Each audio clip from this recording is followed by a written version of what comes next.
you so much for being here. Google Developer Student Clubs presents the third session of the Solution Challenge. Welcome everyone to UX UI Unplugged. We are very glad that you are here with us today. GDSC Technomain Sole Kolkata, GDC AU Hyderabad, GDSC FET Jain University Bangalore, GDSC MAIT Institute Delhi, GDSC LPU Punjab, and GDSC PCE Mumbai are delighted to collaborate and host this session for all our design geeks.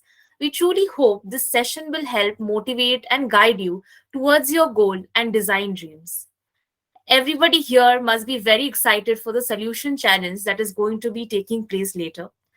I do not need to brief you about that. We are all very excited, and I'm very glad that we are all here today to attend this session. And it is with my greatest delight that I invite our first speaker for the evening, a very renowned LinkedIn personality with a great experience in the field of UI UX design, Miss Urvashi Kaushik, a user interface designer at Hybrid and the co founder and design director at Graphic Studio. Miss Urvashi Kaushik has truly made her mark in the field of design. Ma'am, we are so honored and grateful that you are here with us today, and we know that our students will be extremely motivated by your words and what you have to say about your journey in this field of design. Thank you so much, Ishita, for this wonderful opportunity.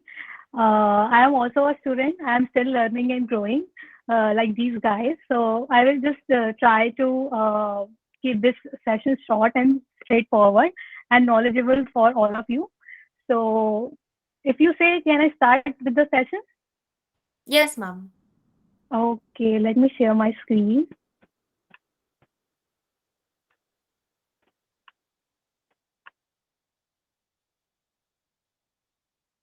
Is my screen visible to you? Yes, ma'am, it's visible.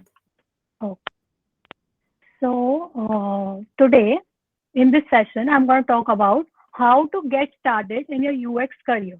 I will share my UX journey, like how I started, so that you can get an idea how you can start yours. And also, I will give you a UX UI career roadmap that you can follow easily to start your own. So, without any further delay, let's get started. So, first of all, wait a second. Yeah. So first of all, let me introduce myself. I am Urvashi Kaushik and I am working as a UI designer at Hybrid Design Studio. Before joining Hybrid, I have done a 6-month internship at Dance Design Studio, and before that, I was in an early startup as an UX design intern. And apart from this, I also run a YouTube channel and I upload videos about UX UI design and Figma tutorials. I am also a student like you and still learning, and I always try to improve myself, improve my UI designs. I don't call myself perfect. I'm still learning. I am still in the learning stage like you. So it's such a privilege for me to share my journey with you people, and give you tips on how you can get started. So uh, I will just quickly jump to the next slide. Uh, okay, this will be the agenda for this session. First of all, I will share my UX journey. Then I will give you a simple UX roadmap. Then third, I will give you some tips on how you can get started. And then at the very end, I will take all your questions. So let's get so now I will just share my UX journey, like how I started and all those things. So before starting my career in UX, I was a graphic designer. I and yes, there is a thing I want to tell you that I have completed my graduation from completely different field of business analytics, and there were some subjects that were so difficult to understand, but somehow I just passed every exam. So it all started when I was in my first year. I used to do illustration, digital art, Photoshop manipulation, and this is where I began my journey. I started uploading videos on digital art. If you see my YouTube channel, you can see those videos at the very end. After doing it for quite some time, I realized that that was not working out. I was not really enjoying what I was doing, but I kept it going because I don't have any option. Then I saw some posts of the influencers about UX UI design on Instagram and became curious to learn more about it. I was like this is something interesting. I want to learn more about it. I immediately started exploring it on YouTube videos to learn at the very start. And then uh, at the very early stage, I thought UX UI design is all about designing UIs, but I was wrong. When I started watching more videos, I came across to this thing that UX is a way bigger than what I think. So after this, I just decided to join a course or a boot camp. So I just joined a design school to pursue my 4 month boot camp. Throughout the course, I learned various aspects of UX, and it was very useful for me because I learned so many things in that boot camp. And also done a UX case study. So after course completion, I decided to devote some time to my skill development because I was not really satisfied with what I was doing on in that time. I was not really satisfied with my designs, with my portfolio. So I decided that I should give some time to my skill development.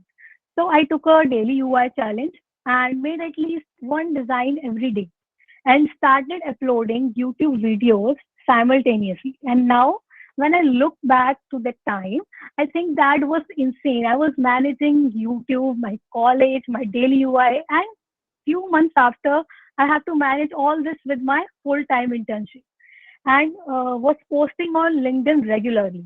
And LinkedIn is a platform that helped me to get my job. I will talk about this later. And at that time, I took a UX challenge also for 20 days to enhance my UX skills as well. But my UI skills improved dramatically. Then, when I completed my UI challenge, I didn't left practicing. So instead, I made a ritual of designing once in a week and recording a YouTube video while designing it. And because of that, my UI design skills improved much more. It improved much more at the time. And I can also show you my first design and the design I have created few days ago. You can see the difference because of that consistency. So, and this year in January, I got an offer from Hybrid Design Studio and joined as a UI designer. And I am loving what I'm doing right now. And I love with whom I am working with, and it just feels right here. This is all about my UX journey. So before I can jump to the next slide, can you guys give me a little hands up so that I know you are with me so far? Thank you so much. So now I will talk about the UX career roadmap. I will give you some simple steps that you can follow. So first of all, first step will be to learn the basics and get hands-on practice of UI tools, then enroll in UX course. Then step 3 will be build your skills and portfolio. Then step 4 will be to start applying for the entry-level job.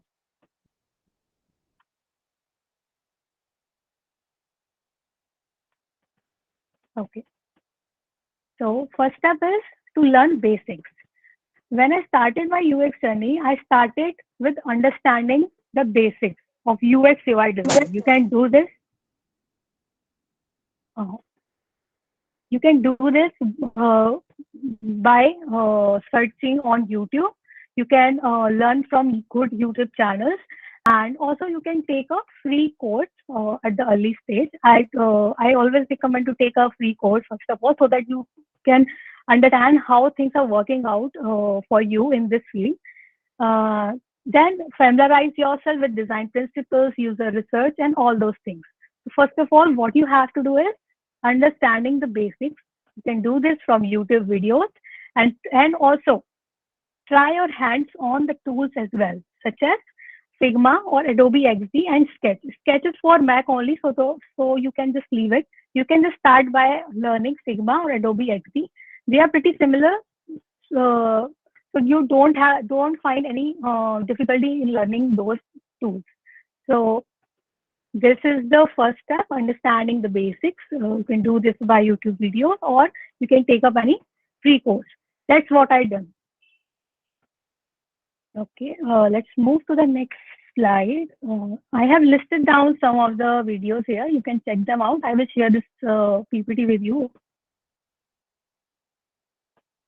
Now, next step will be to enroll yourself in any bootcamp or a free course. Bootcamp is a short-term intensive training course.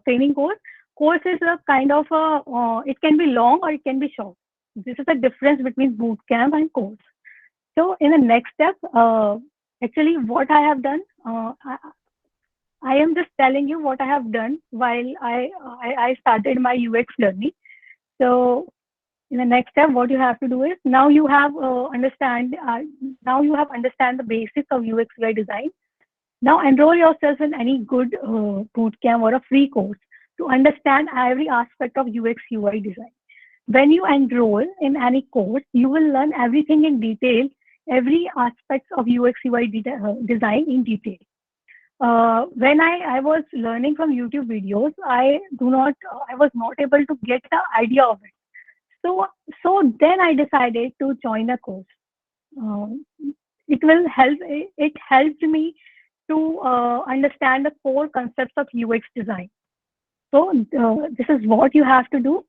You can just enroll in any course. It's up to you if you enroll yourself in a paid course or in a free course. It's up to you. But enroll yourself in a course so that you can understand the core concepts of UX design. Are you with me, guys? Okay. I have listed down some courses and boot camps here. You can check them out. Now, step 3 will be to build your portfolio. Portfolio is the most important thing for any designer. So you have to build your portfolio as attractive as possible. So, and also build a case study.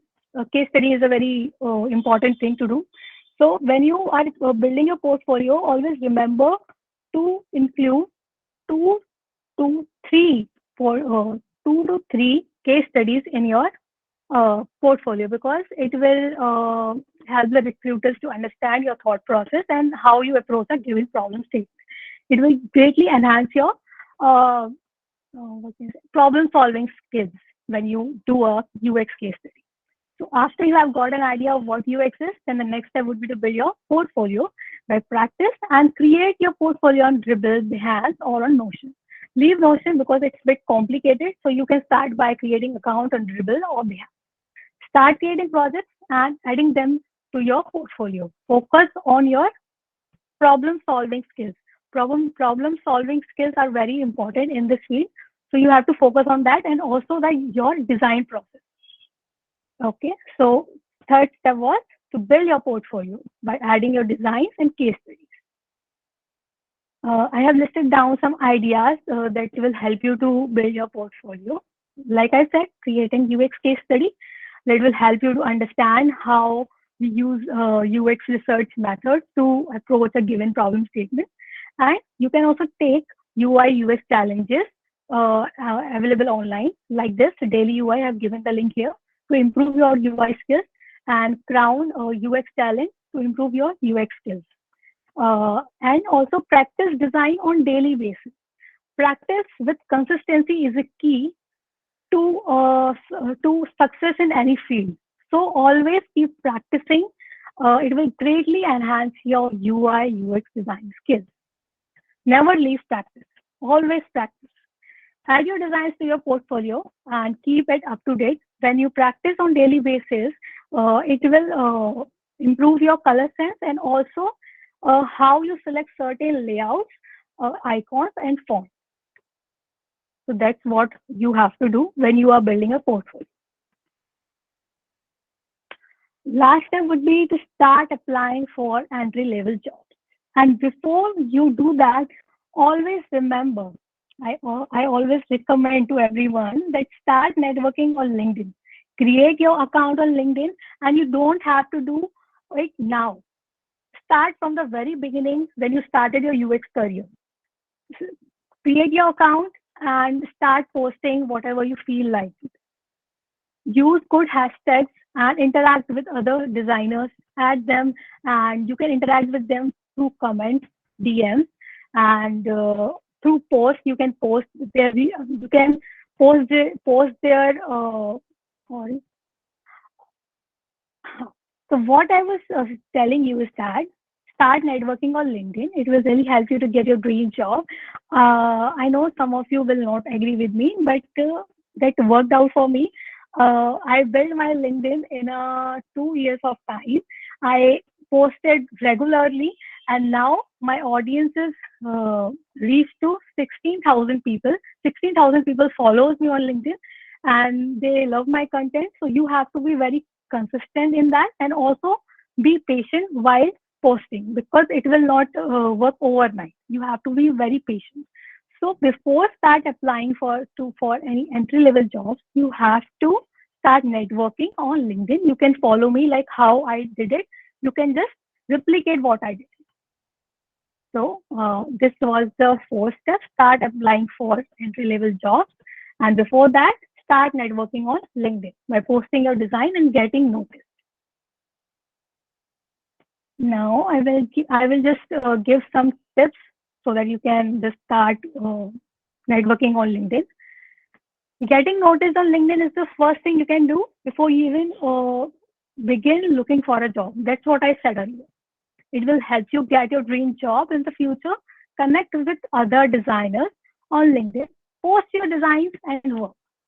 Secondly, networking will help you in getting noticed, and you have to do it when you are in a learning stage. ये नहीं है कि आप अभी and में आके करो. You have to start at the very beginning.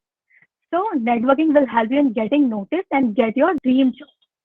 Make sure your resume is intuitive and your portfolio is up to date with your designs, so that you can start applying for the entry level jobs. And always include 2 to 3 case studies in your portfolio. It will really strengthen your portfolio. So that was the before jumping to the last slide. I want. Can you guys give me a little handsome once again so that I know you are listening to me?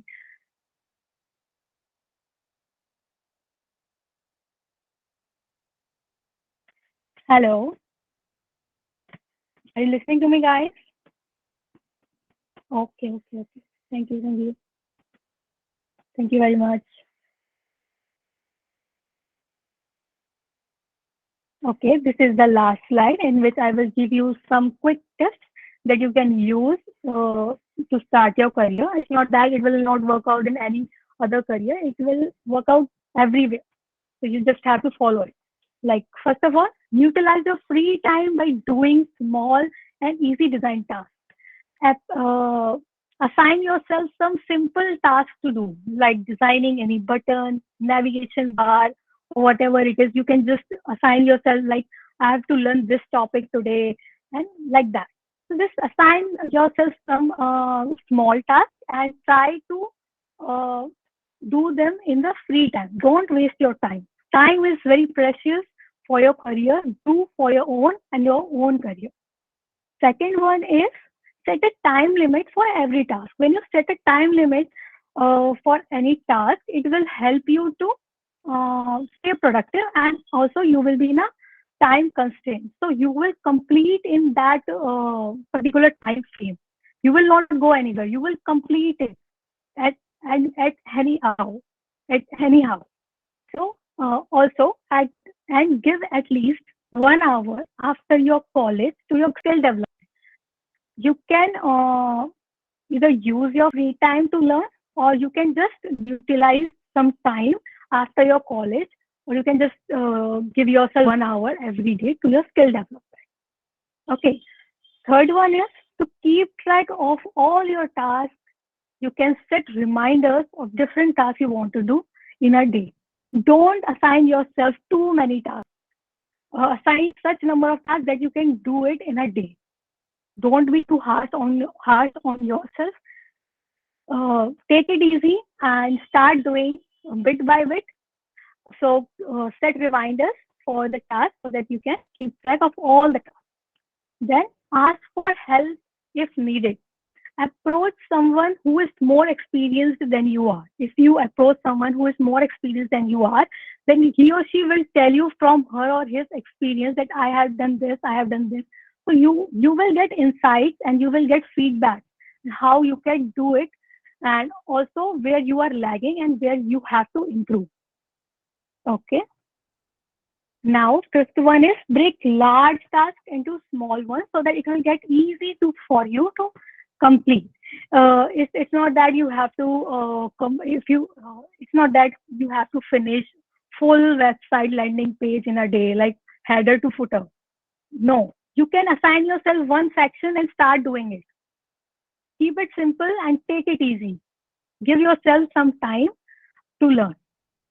Then sixth one is you can also use the checklist to keep track of your task and lessons. You can make a kind of a thing and just uh, write all the tasks that you have to do in a day and tick mark the task when you complete it. It will really increase your productivity and also you will stay motivated to do more. Then practice regularly. Like I said earlier, practice regularly to enhance your UX UI skills. Practice is the key. Practice with consistency is the key to success in any field. Now, last one, believe in yourself. Believe that you can do it. Do not doubt yourself. Stay confident. If you doubt yourself, you can't do anything. Always believe in yourself, like I can do this task, I will be selected for this job, I can do anything. Just believe in yourself and stay confident. Thank you so much. If you have any questions, please ask. Thank you, ma'am. That was a wonderful session. And I'll be asking all of our students to please ask their questions and use the chat box. Okay, so we have a question. How is the Google UI UX course? Is it beginner friendly? Yes, you can start learning you can start your UX journey from Google UX as well, because they will teach you everything from scratch. Because I have taken that course personally, so you can start by Google UX UI design course. It's good actually. On which platform we can make case study? Uh, there is no, there is actually you can create your case study anywhere. You can create on Figma, you can create on Medium. There is not any constraint. I always create my case study when I have to write a detailed case study. I use Medium. So you can use Medium to describe all your design process and you can just add your designs there. So I recommend you to go for a Medium. You can write everything there.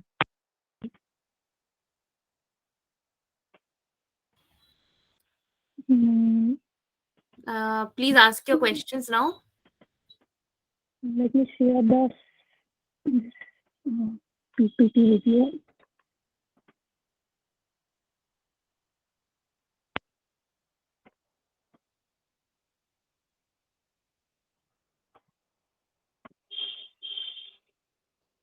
If you have any questions, please ask. How do you prioritize and make trade-off decision between design, aesthetics, and functionality?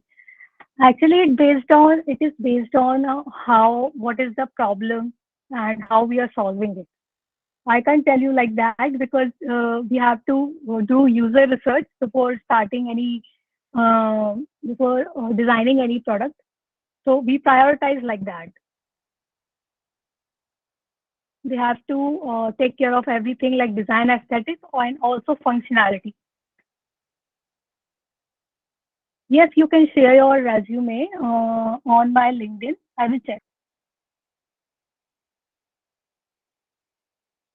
Can you suggest some good case studies or provided link for the reference? I have provided it in my PPT, I think, but I will just add here. I have some good references for you. I don't know if I have added or not. I will add here. You can just refer from here.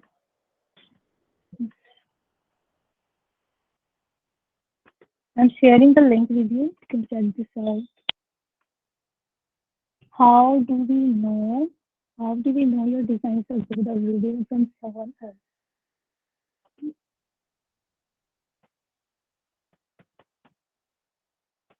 Can you see okay. So okay.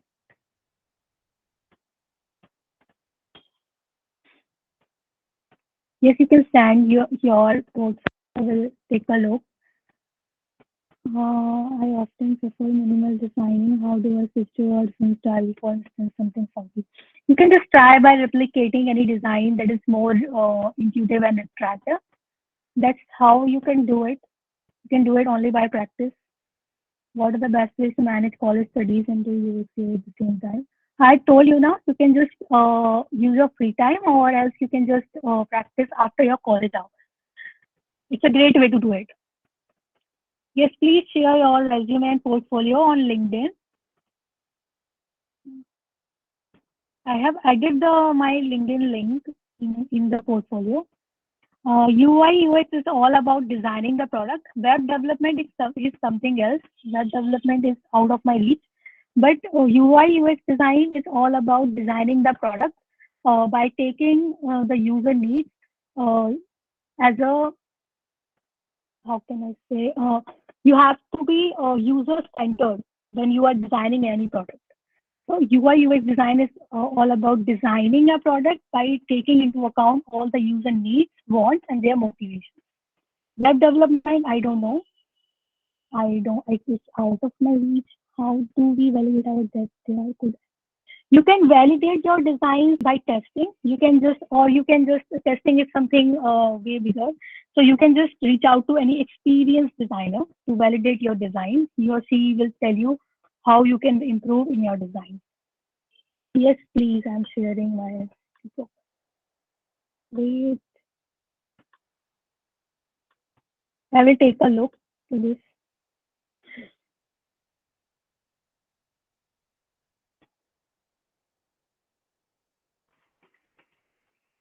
What type of do you need to design? Product means app or website. Any user experience, like you use Facebook, Instagram, LinkedIn. They're apps. They are designed by some UX UI designers. They design by taking into account all the user needs, their motivations, and their pain points as well. Which software do you use for UI UX designing? You think it's the best? I think Figma is the best. It's a very straightforward software, very smooth, and you can find tons of resources there, illustration, UI kits for free. So it's good. You can start learning Figma first. That's what I recommend you. Any other questions? I hope I have answered your question well. Does anyone have any other questions? Please ask, ma'am.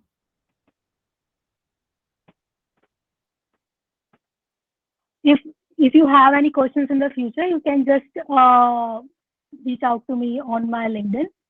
I will be very happy to help you out. Will you suggest any YouTube playlist? I will add it to the Figma file. I have so many so many recommendations for you.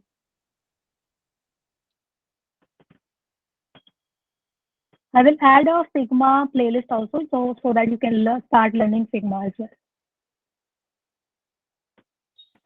Devote you have to devote your required time to the college studies as well. Like if you are going to the college at 9 and coming back to the 5, you can just use that time for your college studies and also after the college hours as well.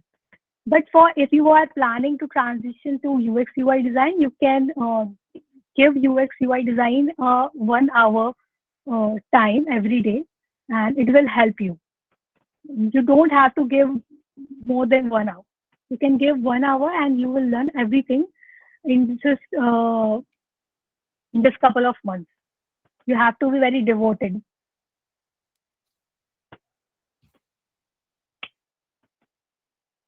Any other questions?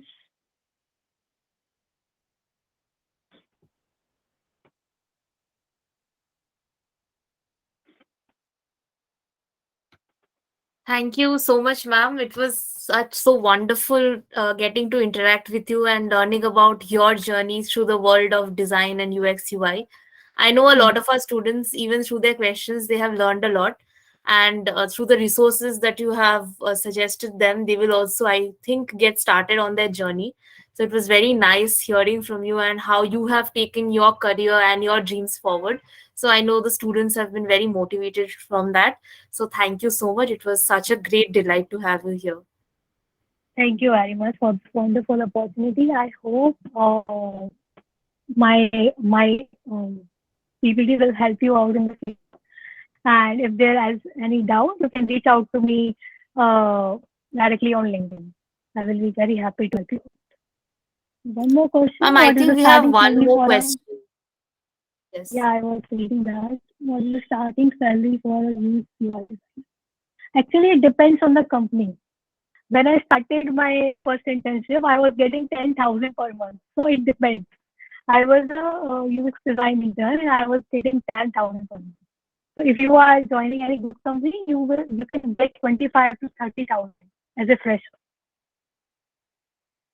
Where can we show our created place of visual? You can create your Dribble or Behance account for your so that you can showcase your UX UI skills there, and also use your LinkedIn. It will really help you in future. Interact with other designers, and add some recruiters to your LinkedIn profile. That's what I did. I have added so many recruiters in my LinkedIn profile. Any other questions?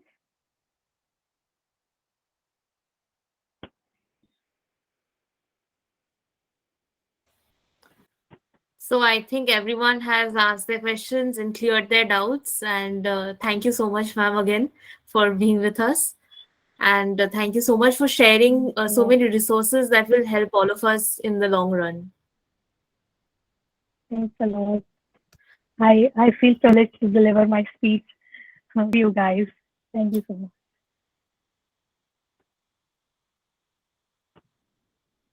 With that, we will be moving on to our next speaker. It is a great pleasure to invite Shorup Ranjan Paul, the graphics lead of GDSC Techno in Salt Lake. Shorup is a visual designer by passion and profession and has been involved in this field since the last 3 years. He has been leading the design team of GDSC TMSL since the very beginning. And besides design, he takes an avid interest in unmanned aerial systems, popularly called drones, and shares a fair share of projects in this field as well. It is with my great delight that I call upon Shorup to please narrate his journey to the students and tell us what it has been like to be in this field for the past few years. So thank you, Rishita, for introducing me. That was a very vivid description of who am I and what do I do. And I will also like to thank Urvashi ma'am for her such a delightful speech. Like it was very much rich with information and everything, and I just loved it, and especially the slides. Going moving on with the today's topic, because you guys are here for the solution challenge 101 that is basically coming up very soon. So you have to get your projects ready. So I am here today discussing about material design. That is basically the design guidelines, the design language that has been established by Google in like the year 2014. But that's another thing. We will get started by sharing my screen. So you guys just saw how Vishi ma'am also made her PPT, I believe, directly on Figma. So you guys will also need to like use Figma as a whole for making and designing all your projects that you are going to do after this. So you can just Google search Figma, and you will be coming to this website right over here, and just click on get started and create an account over here. If you are using Linux or something, you will have to use the Chrome version of Figma, that is a web platform. But if you're going to if you're using it on Mac OS or Windows, you can just get the application. That will be very much handy for later use. So once you download the setup of Figma, you will be into the application. For now, you will be having a open like an empty application over here. I think you will be having this screen. You can just tap on new design file to get started with designing in Figma.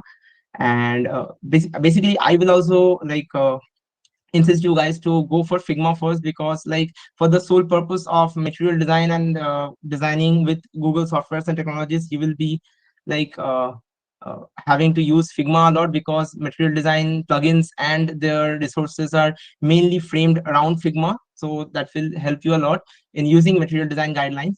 So Figma, if I just run you through the basic procedure, you can just open Figma. You will be having this empty screen over here. Just select a blank layout if you are asked to select a layout at the beginning of the installation, because I think Figma asks it sometimes. So you can just click on this icon over here. That is a hash type of icon. It is basically called the frame.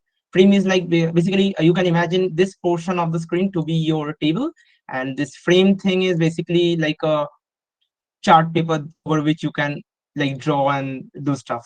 Okay, so you just don't want to draw stuff directly on the table, you just have to use a paper. So that's very similar in this case as well. You will be using a frame.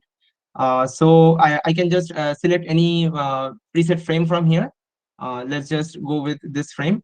And to show the basics, I will go on with the UX and UI part, and using material design as a whole in the later part of this session.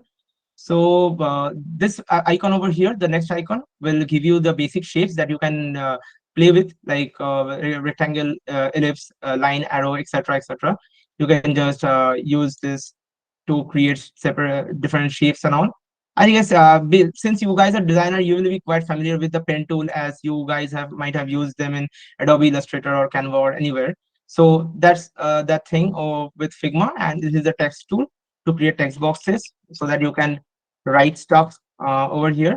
Because after all, it is UI UX, and you are going to use this to create components and buttons and layouts with text in them. So you are going to need this definitely. And this icon over here, that is called the resources, is basically used for taking out the components that you might have created in your Figma file, and also get plugins from here. The main plugins that we are going to use today are this two, the Token Studio and Materials Design, and the Material Symbols over here. So starting with it, first I would love to get started with the website in which you guys would like to go. So that is basically Material Design's official website, that is m3.material.io. You can just type it in Google, or you can just search Material Design in Google, and you will be getting to this website eventually. Now, this is the Material Design version 3. Before this, Google had the Material Design version 2 that you could have used, and we will be also using Material Design version 2 due to some features that are a little bit complicated in Material Design 3, and you can just get them done with ease from Material Design version 2. They are pretty similar in that way. So coming to Material Design's website, guys, can you just let me know if you guys are with me? Like hands up and yeah, great. So let's continue. So in the material design, coming to the material design website, you can just scroll here and check out all the documentations and articles they have released so far. I will come to this relay thing later on. It is a very interesting thing that they are currently working on, but still in alpha, so I didn't come up with a course on this, but maybe in future we will. But let's just first go to the foundations of material design. Now, coming to the foundations, you will first, what we will be discussing today is how to use material design in your product design application. Now, at first, I would love to like address to you guys that what is the need of this UX design as a whole in your application or your product design as a what you are going to do in the solution challenge. Like, what is solution challenge? You will be given a problem statement, and you will have to give a solution to that, right? Now, the whole point of giving a solution is so that the product or the solution that you are creating will be user friendly and number of users will be able to use it. Now if your product is ill designed and is like not user friendly at all, people are having confusion as where to go and what to do and whatnot. So that way your product is not well designed. Like if your product is not designed user friendly enough, then people will, maybe with rigorous marketing, you will come across customers that will be using your product, but you won't be able to make them keep on using them, and also to the extent that they will recommend someone else to try out this product. For example, you can just see that we people recommend Spotify as a better music streaming platform than any other applications on the Play Store or the App Store, because Spotify is so well designed. Like it has impacted our life silently, but much majorly, that we are able to refer it to people that you can use this streaming platform. It is very good and all. So this is the need of design, as you say. And now when we come to using material designs, what we use is basically design tokens. Now before coming to design tokens, I would love to say to you about the process as how a design and a product as a whole is made. So the first thing that that comes to mind is basically the UX researchers. I will just write UX researchers over here.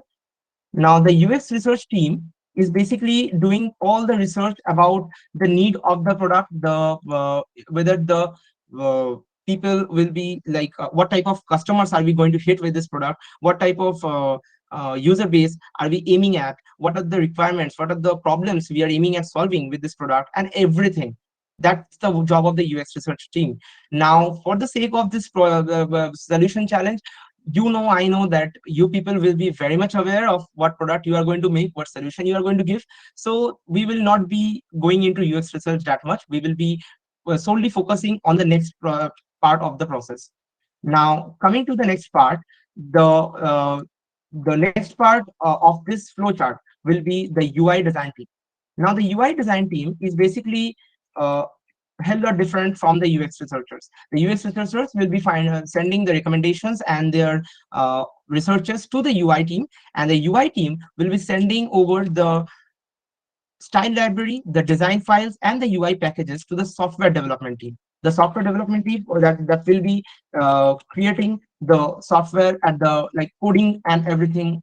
All the full development will be done over there. We'll be focusing solely on this part. So let's just forget about this.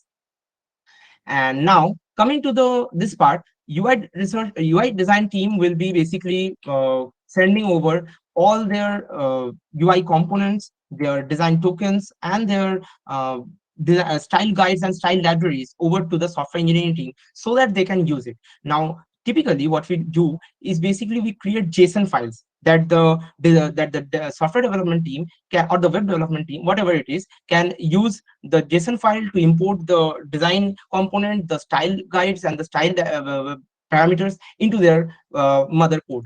So how do they pass on these style libraries to the software engineering team? That is via design. That is via Figma tokens or design tokens. Now, if we come over here and go to foundations in the website, you will see there tab called design tokens over here. Let's go inside the tab, and there is the overview. I think you don't have to go into the overview much. You can just go into how to read tokens, and there you will be finding all that you need to know about the tokens. Now, design tokens are created by the nomenclature. Now, how do you name a design token? It is basically md.sys. I will come to this later. .color.on secondary. So let me describe all this stuff. MD is basically standing for material design, and sys is basically what type of token are you referring to, because there are mainly two types of tokens in design tokens using Figma. Actually, there are three types, but we will be discussing about the main two types for today's session. That is the system tokens and the reference tokens, right over here. The reference tokens and the system tokens. You can take, for example, like suppose you have a box full of pastel colors and it has all the shades of the colors. Now you want to use a specific shade of blue, a specific shade of red, and a specific shade of yellow for your artwork. So you bring out those three color shades from your pastel box and close the box. Now this whole pastel box containing of all the pastel colors, this is basically the reference tokens. You are having all the reference colors and all the reference style parameters that you can use. But what you took out of those things and using in the real life is basically system tokens, that is consisting of those particular shades that you are going to use for your design. Now that is a very, this is like the simplest example, real life example that I can draw right now. So that is md.ref or .sys, that you that is depending on what type of token you are creating. Now comes color palette. You are seeing all these names. No, this is nothing confusing. Basically, the third parameter over here describes what token, like for what style parameter are you going to create. Is it for color? Is it for shadow? Is it for typography? Is it for maybe grids or anything? So that is the thing. md.sys or reference, ref stands for reference and sys stands for system. That's very simple. And color dot, that is called the on secondary. On secondary is basically uh, the description, the descriptive part of what you are going to create. Let me show you an example over here. I have already created, because it will take a long time to create all this stuff, so I've already created a color system for you guys to show you how you can do it for yourself. Let me first show you the color system I have created over here. Like you can see all this thing. It is too many stuff right now. Don't get confused. The first step while creating a color system is selecting key colors, and then the tonal palettes, and then the color rules. How to register, I will come to color system in detail in the later part, after I do complete the typography system, as I have made these contents of the pages.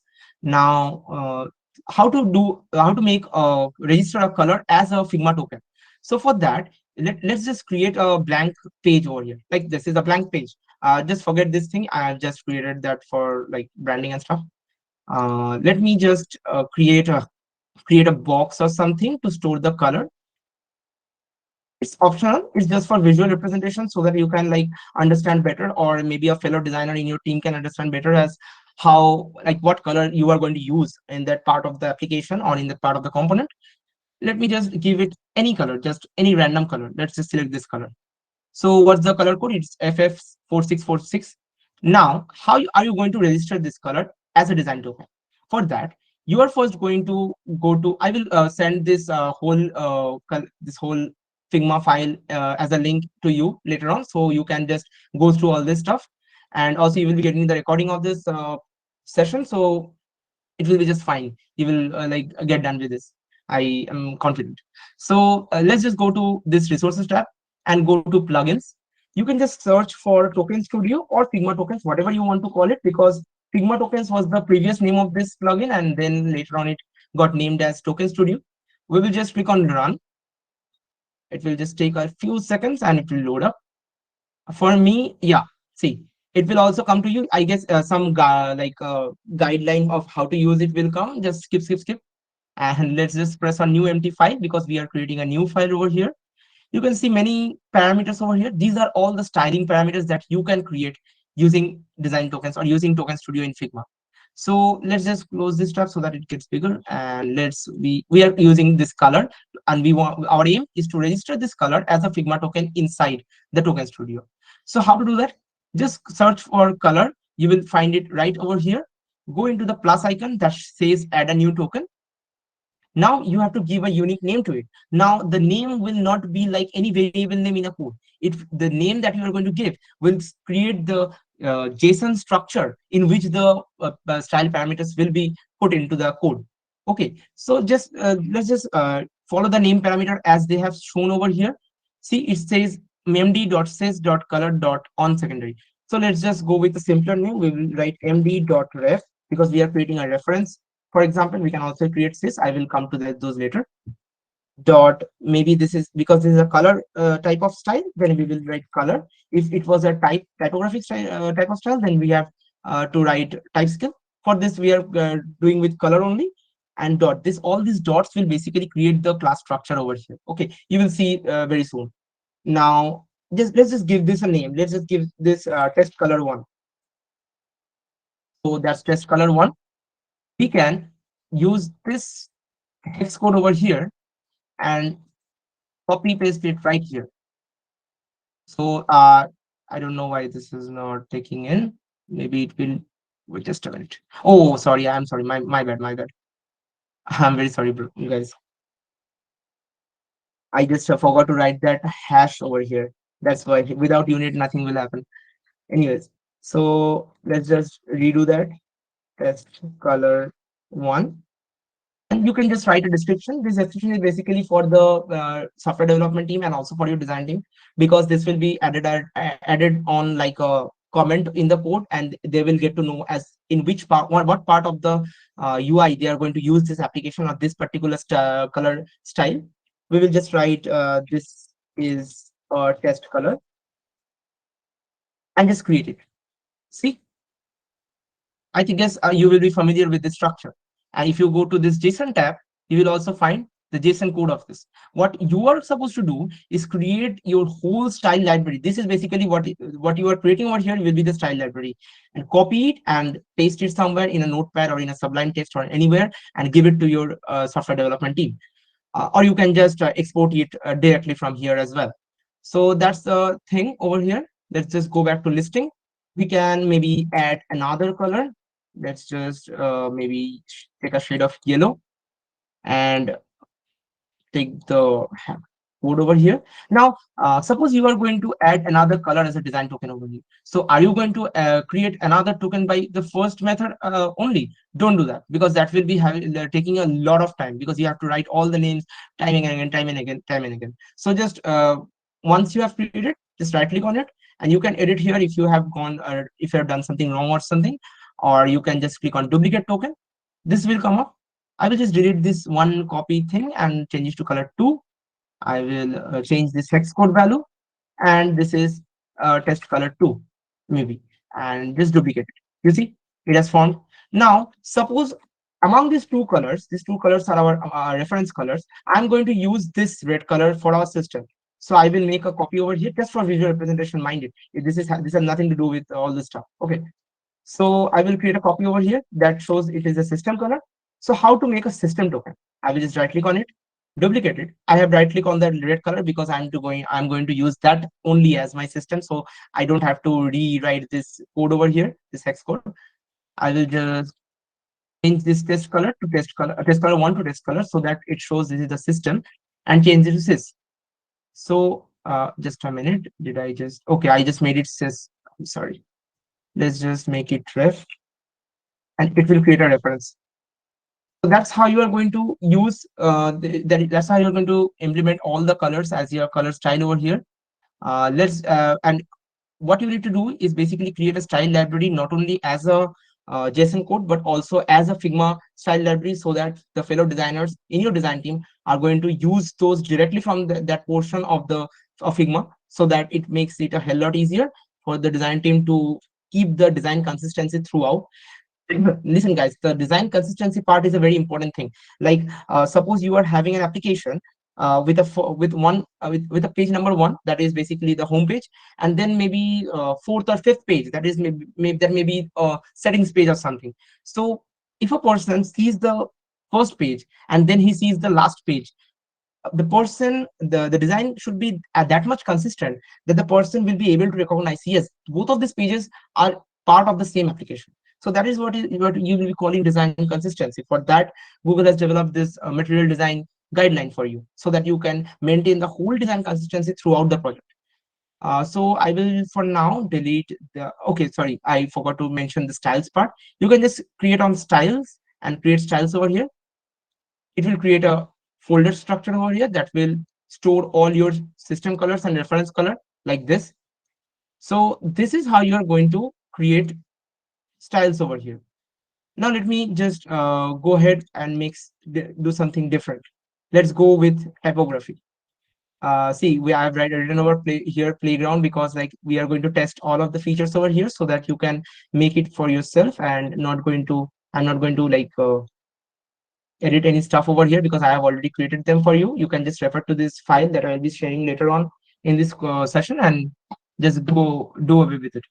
Okay, so let's just create a typographic style. So before entering typography, let's just go into our material design page, and we can just find typography over here. Actually, they have removed the search button from here that was used to be present in the material design too. I don't know why. Poor design choice, I guess.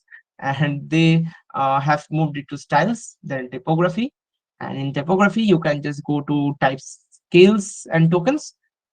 Here, this is type scale. A type scale is a selection of font styles that can be used across an application. As I said, guys, you have to use the same typography throughout the application, the same typography style throughout the application, with difference in their letter spacing, in their weight, in their other features, their colors, their opacity, and everything, so that you can just create divisions and distinctions between them. So this is typography tokens. Now, whatever typeface you are going to use, you have to create design tokens as reference tokens and system tokens for them. So what we are going to do is, let's just create a frame over here so that we can make some type style. Let's just write test type over here. This is our test type. I will, for the sake of Google Developers Club, I will just use Google Sans, because trust me, guys, material design looks the best with this font that is officially used by Google. I have also linked all the files and resources that I will be using in this course in my Figma, this thing only. You can just go into resources tab and you will get all the files and links over here. Now, let me just come to this page. Let's just write type scale. Now, what we are going to do is create one type, and you will have to repeat the same method for all these roles. Basically, these are called the type roles. Roles is basically this the typography that you are going to define with these particular values will be playing the role as display large in your application. The typography that you are going to define with these values will be going to play that display medium role in your application. So where is this roles coming from? So let's just go, before making actual typography tokens, let's just go into the overview part, and let's just go down. Okay, just a minute, guys. I think first over here.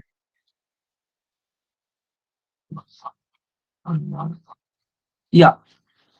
So the yeah, got it. So these are the roles. I don't know why they have made it so complicated. Like they just change this UI every 2 months or so. Like this is so weird. Anyways, these are the roles. What are the type roles? First is the display role. Next is the headline role. Then is the title role, the body role, and the label role. Now I will come one by one. The display role is basically this big, really big types that you see in an application. This is basically these are basically used as the three types, that is large, medium, and small. The same will go for all the rows that you see, like display, headline, then title and label. All of them will have their large version, medium version, and small versions. And these are generally used, like you can see, text on the screen, largest text on the screens are using this display role. Display styles and reserved for short important text. So you can just go ahead and read all this stuff so that you can know where to use what type of role. And like this will be like book reading if I just keep on reading all this stuff, and if you'll get bored. So I'm not going to those stuff. You can just read it for yourself.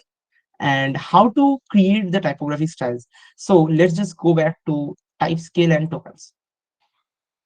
In this portion of the website, you can just see, let's create display large at first. I will just copy the name because for reference, maybe. Let's just write display large. We are using Google Sans. We can just make copies of it, so that okay, how I made copies so faster, let me just tell you. You can easily do a control C and control V stuff, but much faster way is to press on the object that you are going to duplicate, and just keep holding alt on your keyboard and just move it. That will create a duplicate of the same objects.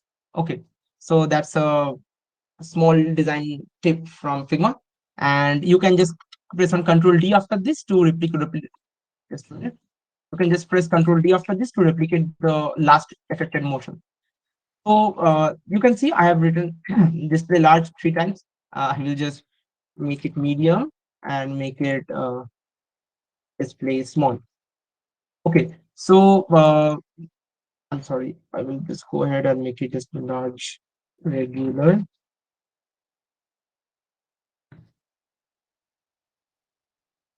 Now, why did I make these 3 variants? Because the font I am currently using is Google Sans, and it has 3 variants: regular, medium, and bold. Now you can definitely go ahead and use any other typographic font that you want to use. It's totally up to you. You can just go ahead in this website that is called Google Fonts. I guess you guys know about it, but still I'm telling. You can just go ahead into Google Fonts and just search any font, or maybe go through these fonts, whichever you like. You can just use it, but use something professional, because that makes your application more genuine and like easy to read and stuff. So those are the fonts. Now let me just change these weights to medium and bold. So see guys, I have created these three variants of my font. These are going basically going to be the reference styles. And suppose I am going to use the display large regular as my system font. So I will be using that as the system style. These are the reference styles and these are the system styles. We have to need to register them into the token studios to create tokens and eventually the JSON files for them. So we will be creating these according to the design guidelines that Material Design has provided with us with. So they are using a default value of Roboto regular. You can just download the Roboto font if you want to. It's in the Google Fonts website only. Now, see, the first value we are looking at is 64. What is it? It is called line height. Now, coming to Figma, you can see line height is basically this thing. You will just hover over it. It will say line height. It is up by default set to auto. I will just click on it and write the number that they have set, that is 64. So it created the line height of 64. And just let me get rid of all these at first. Let's just focus on one type style right now. Now you see that the display large size, this 57, this second number is basically denoting the size of the font that you are going to use. That is basically over here. This is basically what you call the type size. You can just take it from here, that is 57, and I will just put it right here. So that's our display regular. Okay, the frame is too big for it. Let me just small it. Yeah, make it small. And this is with 57 line type size and line height of 64. And what is the next parameter we are looking at? That is tracking. So this might confuse you because there is nothing called tracking in Figma. Tracking, that is a value of having a value of 0, is basically the letter spacing in Figma. So they haven't changed the name. I don't know why, but you guys will get hang of it. So let's just change this letter spacing value. Okay, it's already in 0, but still for confirmation, let's just write 0. And okay, so you have successfully created this design, this design style or the type style for display large role. So how are you going to register it? So let me just open up to Token Studio real quick. This is Token Studio.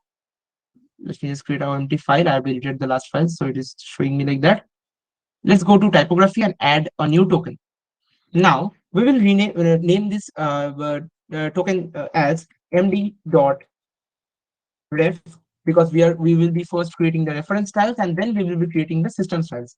So md.ref dot type scale for this case, because we are going to make a typographic style of token. So we are using type scale, I mean type scale, and a reference token. So you are using md.ref.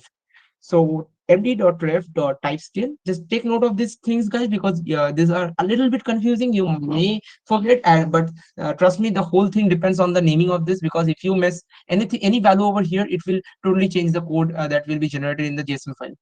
So md.ref.typescale dot the name of this font that I have used. Okay, this is display regular. So I will write display regular 1. Why did I write 1? Because I will be creating two more variants. That is the display large medium, the display large bold, and the display large regular that you are currently seeing over here.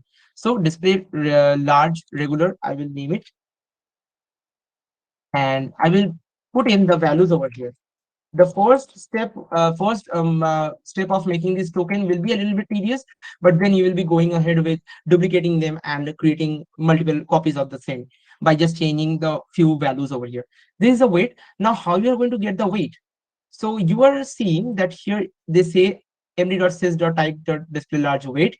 This is the weight parameter that they are suggesting us to use for display large role, that is 400. Now no weight parameter in Figma says you about 400.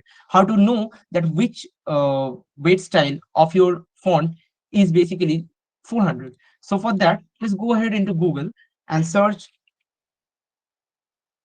font weight. Sorry, my keyboard is messing with me. Font weight 400. And you will see 400 is for regular or normal, 500 is for medium, and 600 is for semi bold.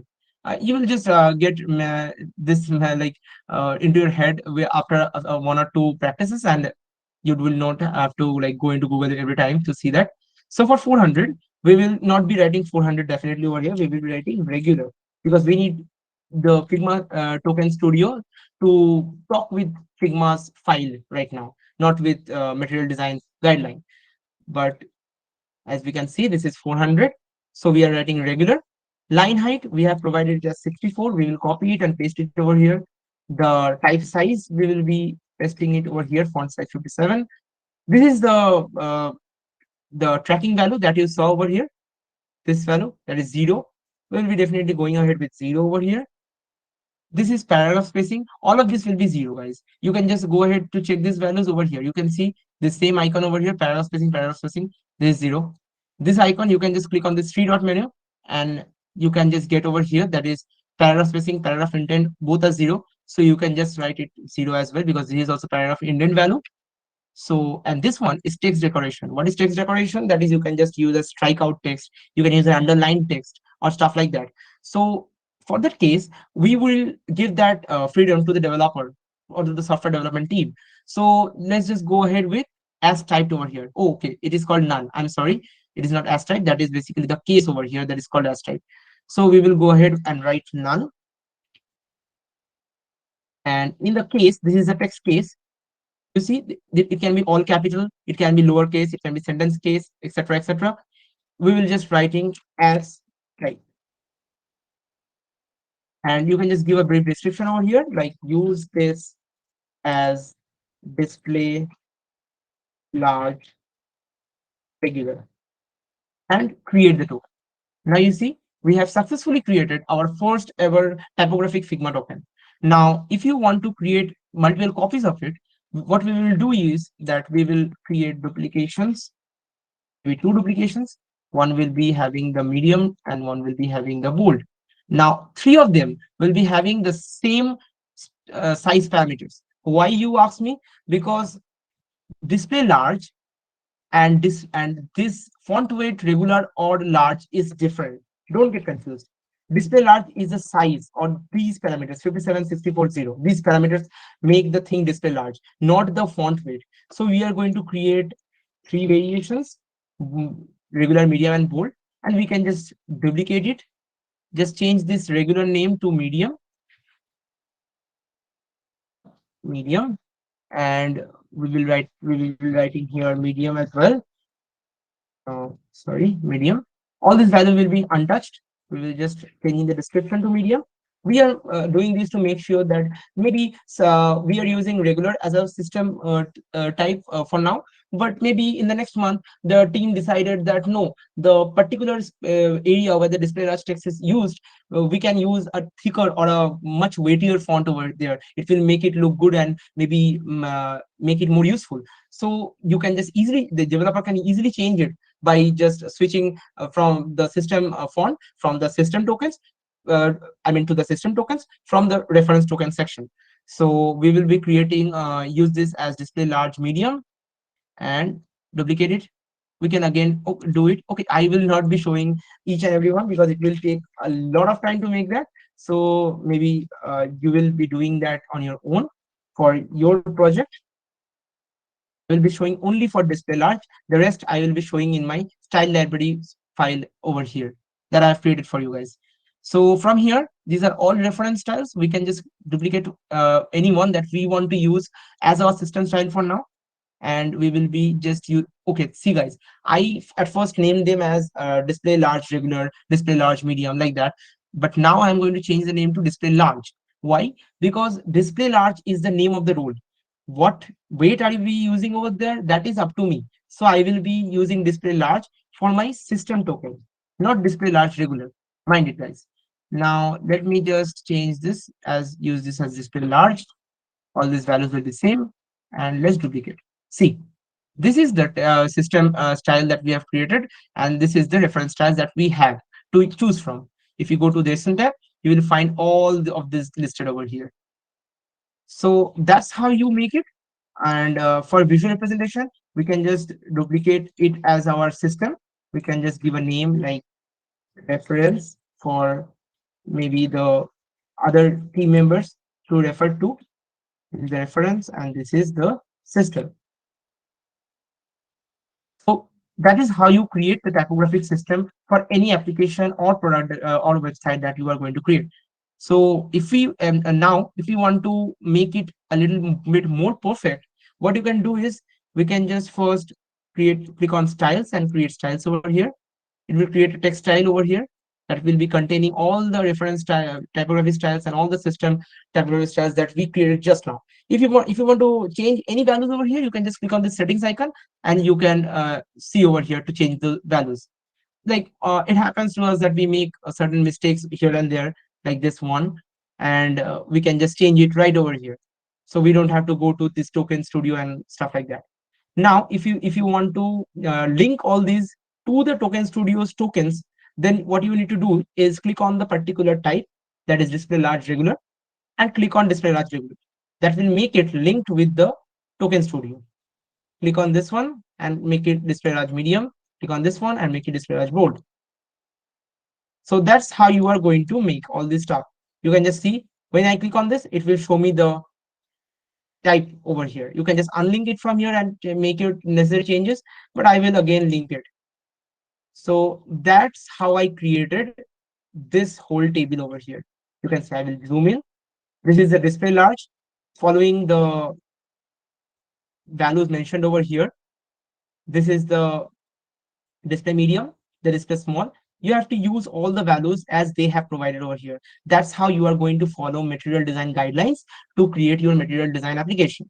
Now, this is headlines. I've created all the headlines, I've created all the titles, the labels, the bodies, and everything. You can just click on anyone and you will see the particular reference style that it is linked with. You will be able to see it right over here.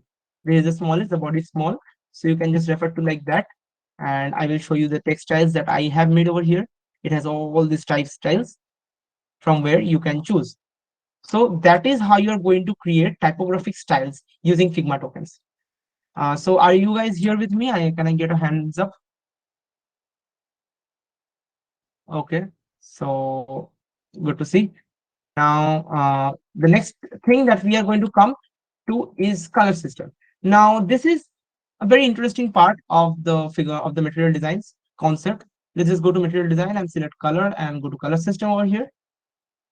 In color system, we will be first referring to what they call key colors. Now, key colors, okay, guys, let me just clear one thing over here, because many of people I have seen that they use just the Google's 4 colors to show that, yes, this is somehow linked to something Google. So just don't do that, because an application that you are creating will be representing your brand, your team, or something like that. Some kind of a identity it will be having, so that will be having some colors. For example, today if we create a application from maybe Nike is having like black and white skin, so we will be trying to keep our color shades in the gray and monochrome style. For now, they have you can see these key colors. They have selected primary key color, secondary key color, tertiary key color, neutral key color, and neutral variant key color. Now, neutral variants and neutral key colors are basically used for less important stuffs, and like the background, the focus state icons, the component outlines, and etc. etc. Primary key colors and secondary key colors are mainly used for more important stuffs like call to action buttons, the floating action buttons, and stuff like that. So you can just get your attention immediately attracted to those areas of the UI, so that you can use key colors like that. So you can see they have first used these 5 color sets as their key colors, exactly like I have created over here. The 5, okay, these two I will come later on. First, focus on the 5 color sets over here: the primary key color, the secondary key color, tertiary, neutral, and neutral variant key color. Now, what we will be doing is we will be also creating key colors over here. Let me just go ahead and use any one that we created previously. Let's just make it a little smaller. So let's assume this is our key color. So how you are going to use this key color? Now the key color will not directly get applied in your design. We have to first create tonal palettes for that. Now how you are going to create your tonal palette for your key color? That is, you can see tonal palettes. That is by taking 13 values of the color, 13 shades of the same color. Now the question is, how can you do that? First, we will be creating our zeroth shade, that is going to be black, totally black, that is 000. You can definitely use something like 252525 or 1A, but for now let's just go with 000 and maybe mark it as 0 for our reference. We will be duplicating it and marking it as 10. The first progression will be happening according to like 10 differences between them. So let me just make this color red, because the 10th color will be our key color that we have selected. Now, how you are going to create all the rest two left, so all the rest 11 shades of your tonal palette. First, we will be duplicating this, and then we will be selecting the color, go into the color spectrum, and click on shift, hold shift and click on up arrow twice or maybe once. If you click on up arrow twice, it will go two shades up, and if you click on up arrow once, it will go one shade up. Let me just repeat that process. You can see the color difference is very subtle over here because I clicked once only. But if I would have clicked twice, it will make a greater difference. So just like that, we will be creating a total of 13 shades over here. So let me just make this color a little bit darker. Minded guys, when you are selecting your key colors, always try to select it from this area. You can see my cursor over here. This area will be having the perfect amount of light and darkness so that you can get most number of tonal palettes, most number of shades in your tonal palettes, both in the darker region and in the lighter region. So let me just change this color to a darker version that I selected right now. And I will be pressing down on shift and press on the up arrow twice. I will be duplicating it and then again press on up arrow twice. Exactly like this, I will be repeating this step until I create 10 colors over here. Why 10? Because the last color, that will be the 100th color, will be having white, the pure white in it. You can just go over here. I will show you. This is the 0th color, that is black. The 10th color, that is our key color. And then 20, we are increasing the amount of light in it. And when you reach 90, just make the difference smaller. It will be 95, 99, and 100. The 100 shade will be totally white. The 99 shade will be this like the last shade of the color that you are going to use. So exactly like that, you are going to repeat the step for the secondary key colors, your tertiary key colors, and your neutral key colors. Now, how you are going to manage to make tokens for these color palettes? So let's just open Token Studio one more time. Now it will not ask me to do a new file because I have already created a type style over here. We will go into colors and create a add new color. Let's just use it as primary. Okay, sorry, md.ref.color. We will be using color as our token style over here. Dot the name of the color. Let me give it like primary color 1. No, sorry, primary color 10th, for example. I will be registering the 10th color, in our tonal palette as a reference color. So how you are going to do that? You're going to come over here, take this shade and put a hash and do this. We'll be using the description of use this as our primary color 1, 10, and create. That will create this color. So you can repeat this process by duplicating the token, by making the value 20 and creating all 13 shades for each of the each of the key colors that you are going to take. The primary key color, the secondary, the tertiary, the neutral, and the neutral variant. And then comes two more colors that you can see over here, the error key color and the success key color. Now these will be used for the error messages that are going to be shown in your application for maybe some fatal error or maybe something that didn't occur. This color you will be showing for like something that has occurred, that is gone successfully. So that is how you are going to take your error key color, your success key color, and create tonal palettes for this. Now, why you are creating these tonal palettes? The tonal palettes is exactly like the example that I mentioned at first, the set of pastel colors that you are going to use, from which you are going to use this few colors as your system colors. How to choose those few colors as your system colors? Material design has a very precise description for that. Like, you have created the 13 palettes, like us, they have also created the 13 colors over here. So how are they going to choose the system colors out of those 13 reference colors? So for that, they have assigned these values: primary 40, primary 100, primary 90, and primary 10. The values changes for different types of key colors. Let's just discuss with primary key color over here. They have used the primary 40 value as their primary color. They have used primary 100 value as their on primary color, primary 90 value as their primary container color, and primary 10 value as an on primary container color. I have made the same thing over here. I will give you this file so you will be able to like use these in your projects as well. Maybe use some other colors that you want to, but this is totally up to you. I have just given it for your guidance. And you can see I have used the 40th value from my tonal palette as our primary color, the 100th value from my tonal palette as my on primary. Exactly like that, I have created the total color rows, color styles over here.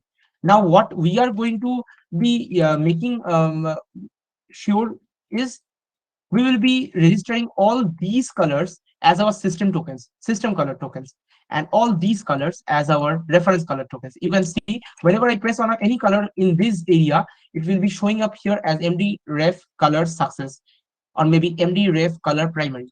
But if I click on any color over here, it will be showing MD sys color. So these are all the system colors. So I can just go over here and show you the color styles real quick. You can see all the colors over here. I will be showing you the token studio area over here as well.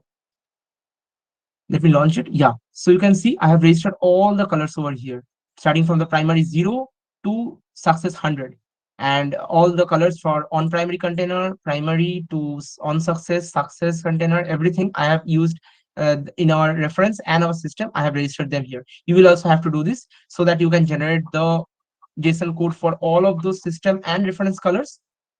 Now that is for colors. That is what we are going to talk about colors. And let's just go to the next part of our topic, that is called the responsive column grid system. Responsive column grid system is basically, I will not be showing much about it because it will be coming into more use when you guys will be using it as a whole. I will be just showing once. Let me just go in and grab a frame. I can use maybe a phone frame. Let's take Android large. This is our Android large. Now, how to check on that what type of grid system are you going to use in your application?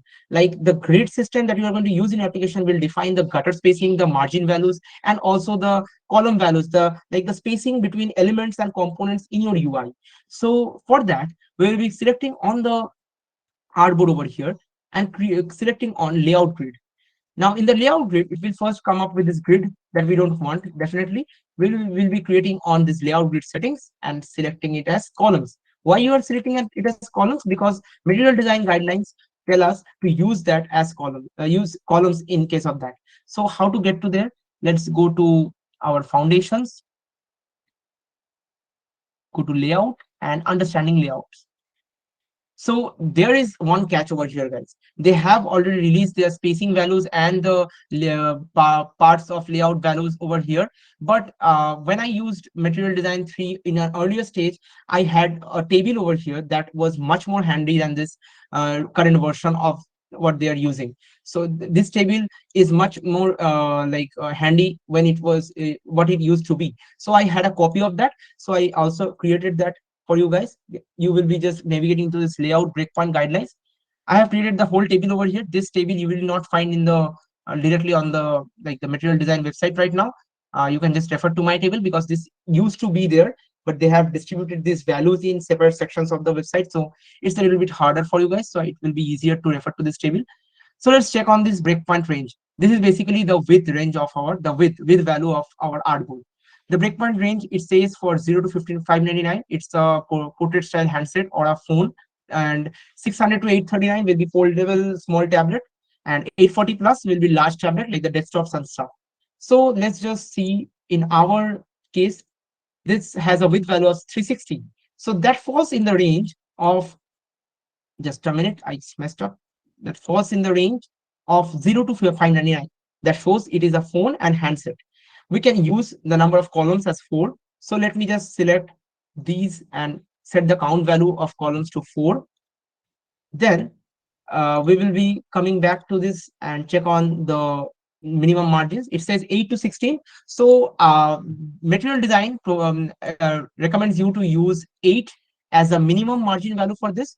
But I will say don't, you can definitely go up like 12 or 16. I will be using 16, but don't go above 16, because if you already have very much small space in your mobile screen, so you have to occupy you have to uh, uh, keep put on more things in a very small space, so you can't just increase the margin too much. Let's just go with like maybe 8 only for now. It will basically create gap of 8 over here as a margin and gap of 8 over here as another margin. Now that will be with your columns, and we will be using the type as stretch. Why? Because stretch is the only responsive style over here. The rest are not responsive enough because you have different sizes of displays, like different phones with different screen sizes. So we are going to use stretch. The gutter value, I suggest you to use 16 for the gutter value, because that creates a separate, like a type, like a scale separation of 8. I will be coming to that part later, because material design guidelines actually suggest you to work with an increment of 8. Like maybe you are having an image that is taking maybe 8 by 8 pixels. So if you want to enlarge that image, maybe you just increase that to 16 by 16, so that the multiple of 8 it is going to increase with a factor of 8. So you can just take the gutter value as 16. That is recommended. You can take any other gutter value, but don't take like too large of a gutter value, because that will make the thing look this much weird. You are not going to use this much space between elements, right? So let's just keep it to 16. And now that's the columns for us, because we don't get much of saying from this part. We are going to use the rows over here. Let's just go to rows. We first have this big rows. We can increase the count value to a huge number like 1000 or 10,000. I will use 1000. Change the stretch value to center. We are basically using this to create uh, a grid system in which we can place elements in the and components in our UI. We will be changing the height value to 8, because we want the height to be 8, and gutter value to 0. We don't want any gutter. So that will create this grid system. Now what will happen is that if you create any component over here and you have to repeat this component below it, then you can just duplicate it at a value of 8. Or maybe you want to increase the space. Don't do it like this. This is not good. Material design suggests you to make it a multiple of 8 again. So that's how you increase the components. And this is the gutter that you are going to use for each component divisions. So that's how I have created this whole grid system over here. This is for Android nerds that falls in the 0 to 599 range, DP range, as it says over here. And if you come to this iPad Pro Large, it is basically above 840 plus. So we are going to use, let's see. Yeah, just a minute. Yeah, we are going to use 1000 as rows and 12 columns. Stretch value 64 margin and 16 gutter. You will find all these values that I have used over here, right over here. 12, 64, all these values. Like in case of large desktops, like you can see over here, we are going to use 64 as our margin over here, because you see we have a lot of space in here. We can give margin as much as we can, so that no amount of our components falls out of the display due to any difference in sizes. So you can just keep a large gap over there. And that's how you create the grid system. You are going to use the grid system to place all your components inside it. Like maybe you are going to place a photo style over here, and you are going to use the gutter margin to create all the styles. You can maybe use a banner over here, so you can just make the banner area this much. But see, whatever I am doing it in a multiple of 8. So that is the part of the grid system. Now I have shown you how to create tokens for typography and colors. I will show you grid system after like I will show you how to create the styles for grid system, but after I show you the shadow effects, because those two are a little bit tricky and a little bit on the offside of Token Studio, because Token Studio is still under development. It will get better as time approaches. So let's go to shadow effects. So this is the shadow effects thing. Like you guys always know that like shadows are basically used to create elevation in a stuff. So why are you using shadows? The right amount of shadows will create a distinction between maybe the foreground and the maybe the front but component and the background. Maybe two separate components, one lying above another. That elevation will make the distinction between both of them and not look like both of them are part of the same thing. So that is why we use shadow effects. For shadow effects, Material Design 3 hasn't yet released their shadow effects totally. So we are going to refer to the shadow effects as used in Material Design 2. So go to Material Design 2 website, that is m2.material.io. It's very easy. It's M3 and it's M2. That's the difference. Go in the search section and search for shadows.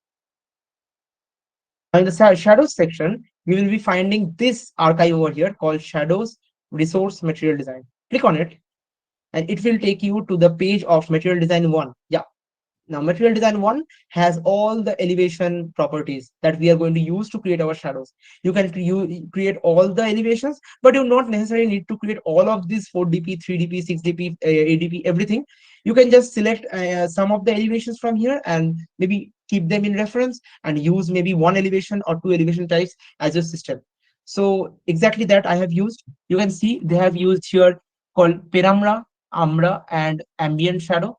Now, what is umbra and penumbra? You have guys know that the shadow has like three parts. One is the ambient shadow that is created by the ambient light. It is getting like scattered and everything. Umbra is basically the nearest shadow, and penumbra is the shadow outlining the umbra. So we are going to use all these values for that. How are you going to see that? We have for now we have separated the umbra, penumbra, and the ambient shadows separately. And in the real life scenario, you are going to make them appear in collaboration with one another. Like you can see over here, for this case, this is the 16 dp Amra key shadow that I have taken the values from over here only. You can go to 8 and then 12 and 16. Yeah, I've used these values: 14 opacity, X value as 0, Y value as 16, and blur value as 24. I can create the same thing over here maybe. Let's just show you guys. I will make like use this as a frame for now and create a umbra key shadow over here. Let me just take this as a component, maybe a example component. We will be creating clicking on this effects plus button over here that will by default add a drop shadow. You can even create inner shadows, you can create layer blur, you can create background blur, everything. But what we are going to deal with is basically drop shadow. Click on the shadow effects. This will be the settings panel over here. We will be taking the values from here. The opacity value for Umbra key shadow of 16 elevation is 14. So let me just change this opacity value to 14. We will be taking the X value as 0 and Y value as 16. So let me just place the X value as 0 and Y value as 16 over here. And the blur value that they have provided us is 24. So let me just use it as 24. We have a spread value of 2. So let me just click on 2. So that makes the Umbra key shadow for us. This is the 16 dp Umbra key shadow.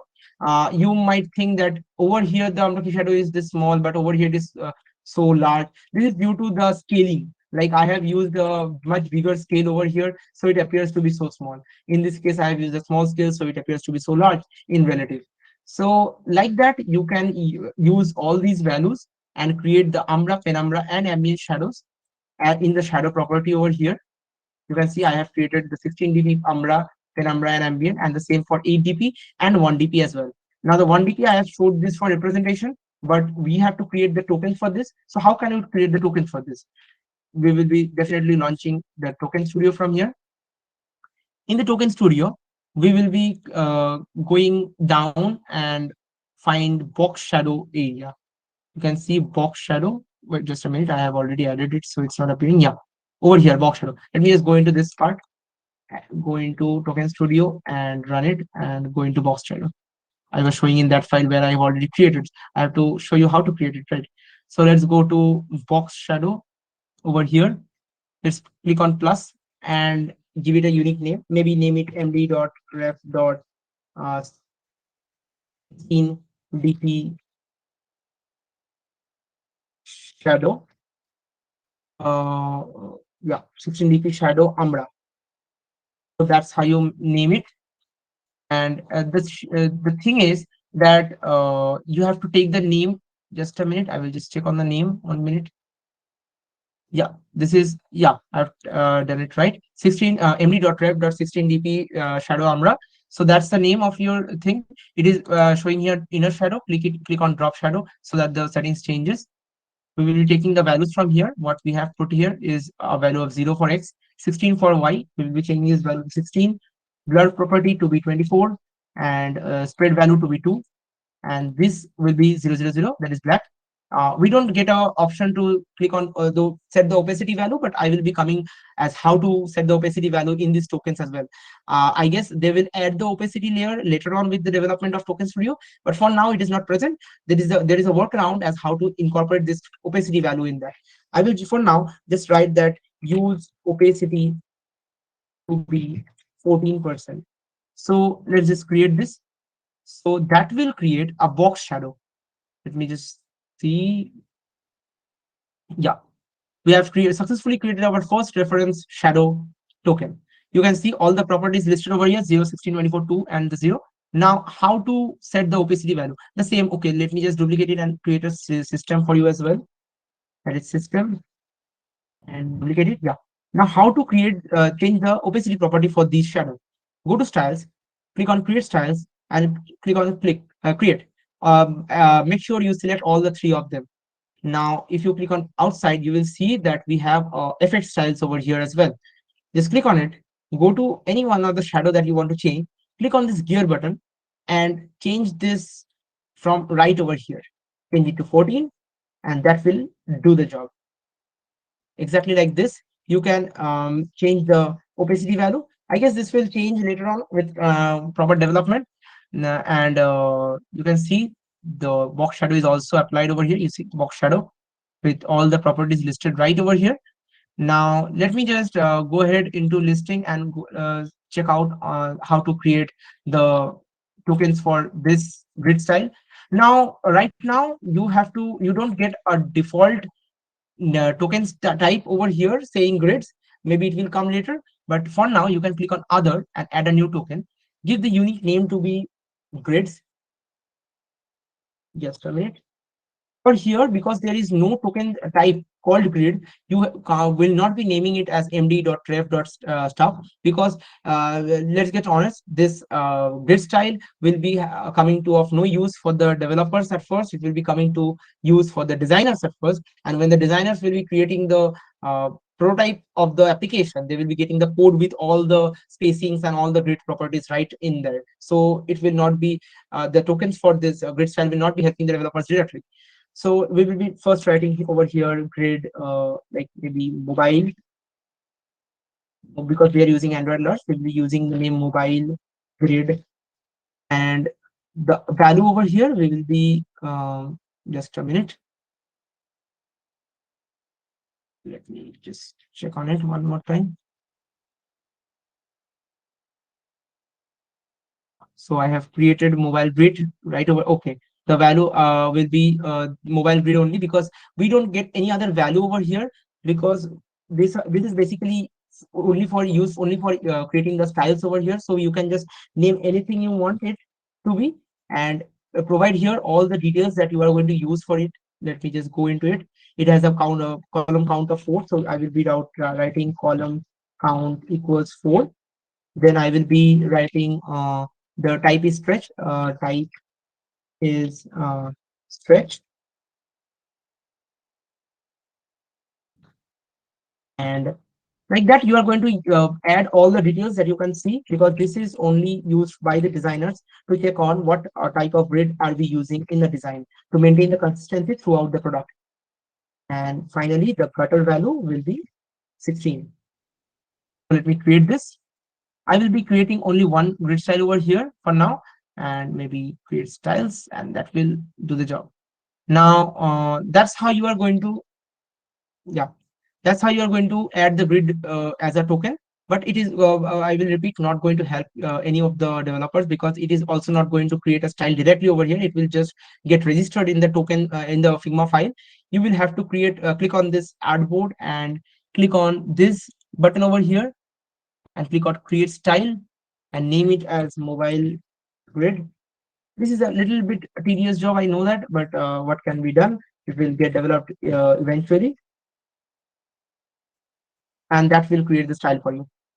So that is how you create grid styles so that it can be used in different types of screens. Like as you know that we are going to, if you are going to design a website, maybe you will be having to design it for all these type of screens over here that you can see, the Android, then the iPad, then the smaller iPad, then you can design it for a bigger screen like a desktop or a laptop. So you have to create the responsive design system using these grid styles. So that is till grid styles. The last part of our course will be coming to component interaction stuff. Now this is a very interesting part. Before getting into deeper into this, let me just go ahead and show you a very small thing that I've created over here. This is the basic layout, maybe of like concept layout of a website for GDSC. So now this is like the hero section of our page. This is the banner. I have given some animations over here. You can just see the background like moves when you like go on it. So the main thing is that component interaction states are basically the states in which the components stay when you are interacting as a user with the product. Now the interaction is not only happening when you are using the application. Right now, as you are seeing this prototype in front of you in my screen share, you are still interacting with the product. How you're interacting, it is called the focus state. Now you can see that without even clicking on anything, the sign up and login button, the explore now button, all of those are kind of tinted separately from the our story events, all those buttons. Why? Because they are trying to attract your attention, they're trying to attract your focus to them. Now if you hover on them, they will interact with you. That is because the components will be moving from their focus state or their enabled state to the hover state. Now when you go on hovering on them, they will hover like that. So that is how they will interact with you while you are hovering.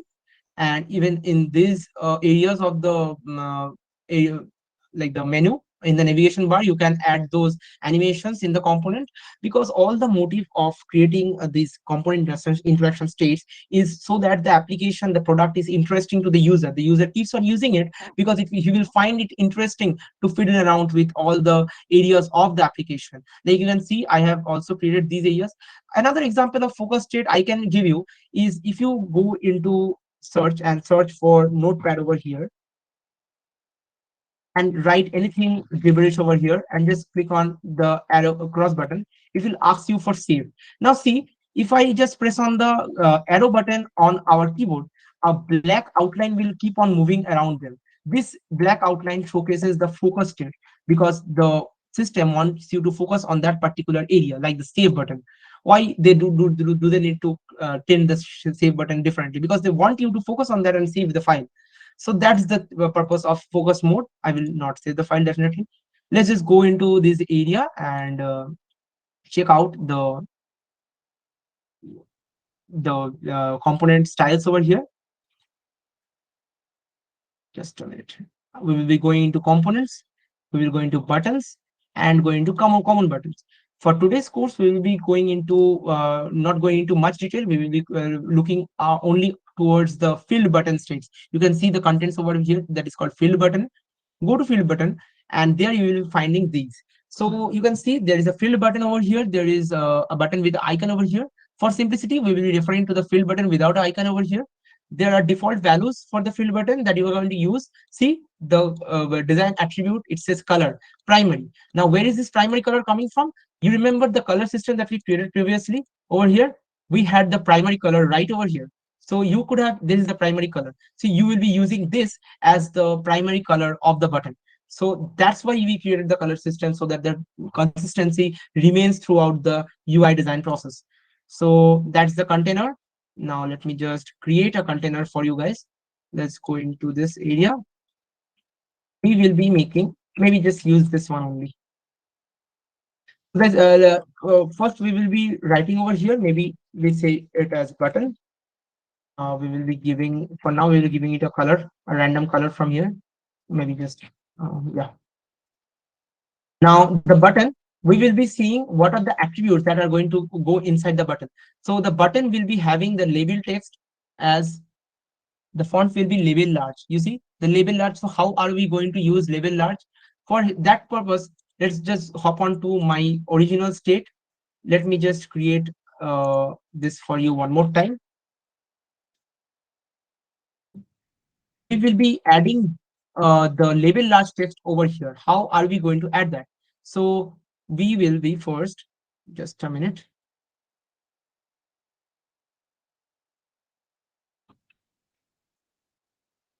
Yeah.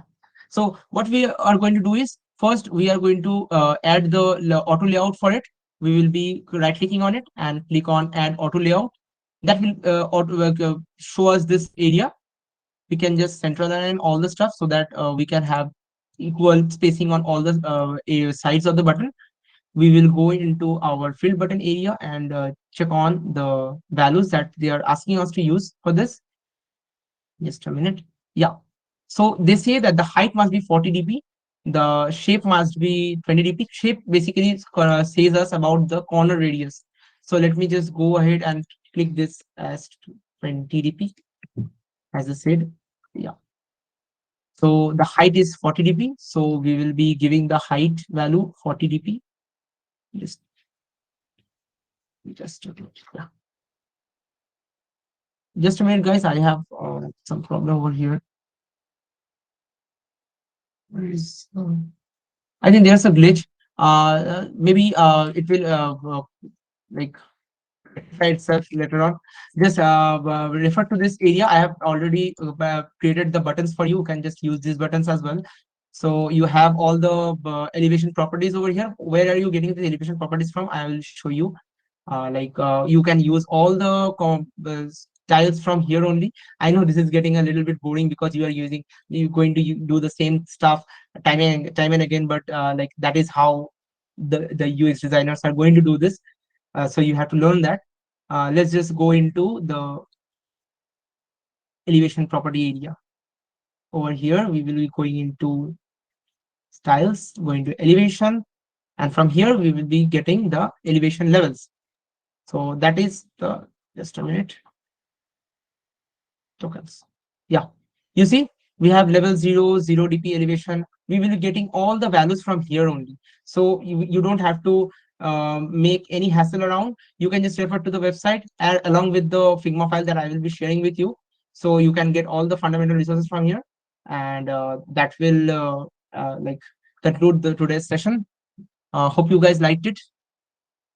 Just let me know. If anyone has any questions, please put them in the chat box.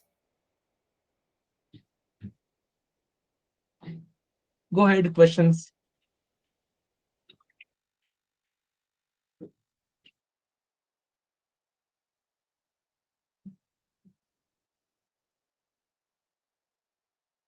uh, uh, can we take 6 columns? Okay, so the thing is that we are going to comply by the rules and design language that material design has provided us with. Now whatever design you do, if you are planning to follow the material design guideline, you will be using the values that they have specified. That is for mobile it is 6, and for desktop it is 12, and like that it goes on. So don't like use any other value, because you can use definitely that designing is totally up to you. You can use any values you want to, but keep this a thought, give this a thought that material design team has researched a lot, and they have found that the values that they are claiming to you work the best. They have gone through various research and works to see that those values works the best. So I will always suggest you to go ahead in the material design website, check out their tokens pages, and use their style values for creating your designs. Any other question? Thank you, Ranger 10 Sam.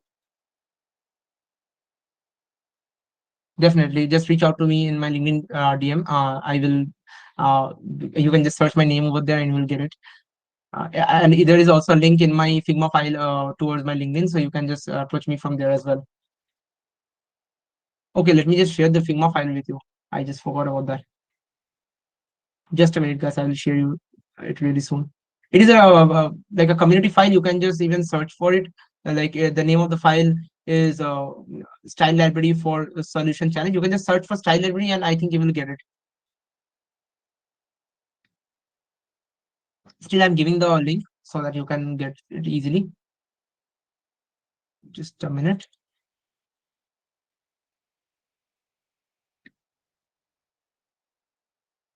Here is the link of the Figma file. You can just get a copy of this and use it for yourself. Thank you, Vidushi.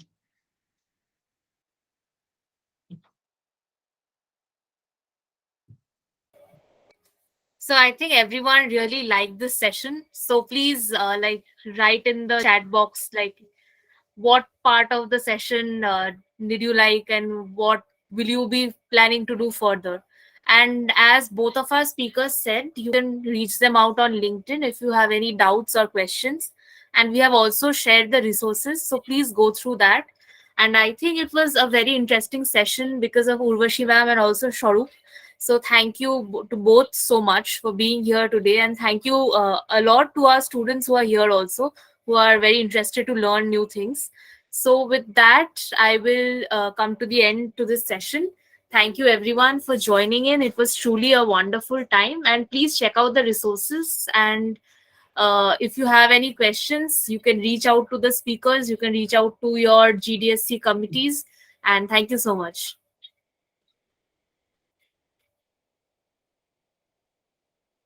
I guess they will I guess I don't know, like Rishita, is there a possibility that they will get this Figma link that I've shared in the chat box?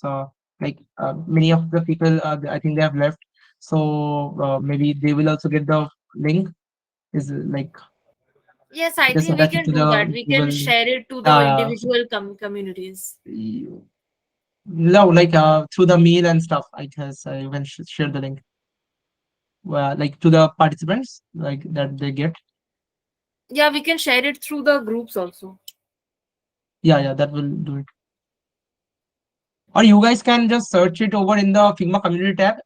Okay, just let me show you one real quick how to get to the, like, I know this is very like kiddish, but like maybe there are people who will not be knowing as how to get to there. So let me just you can just go into Figma through this. You will just, this is your Figma homepage. You just have to click on your name and click on the community, select your account, and from there you will be going into search and search for uh, the file that I just now shared with you. Its name is style library. You see, it appears right over here as you say style library. You can just click on it and get a copy for yourself. You can just click on get a copy and it will like load itself into your Figma library.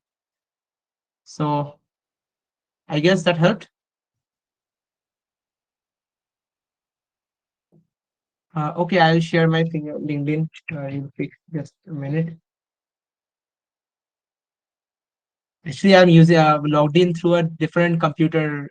My computer is having some issues, so it's not logged in right away.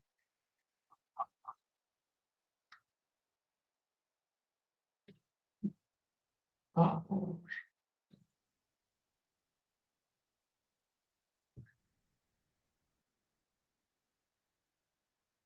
Rishita, can you share them my LinkedIn profile, because like this PC is not logged in. I will have to log in through my phone to give the link. I guess you can share it. Okay, okay. 1 minute. I will have to log in because this is a different PC. I don't have use this PC too much.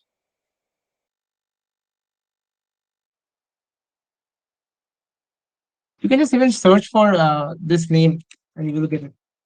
I'm writing over here. You can search for this name and you will get it right away.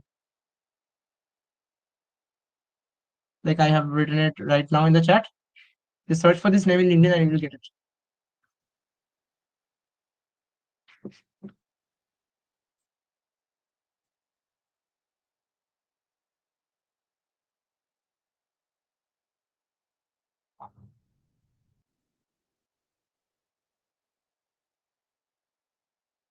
And don't worry, I think the resources will be, this recording will be uploaded, so you can come back to it. And if you have missed anything, you can go and see it again. And as for the resources, that will also be provided.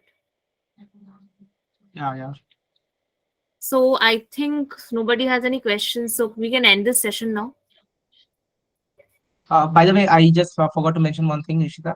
For the people who haven't used Figma before this, when you create an account in Figma, you will make sure that you select all the areas where it says if you are a student, if you are having education right now, because that will put you under the educational license for unlimited access of Figma. You will not get pro features like team collaboration stuff and that, but I guess the amount that Figma that you will be getting through educational license will be more than enough for getting you started in the UX career. So make sure of that. Yeah. So we can end this session. See you guys in the next session, whenever it is happening.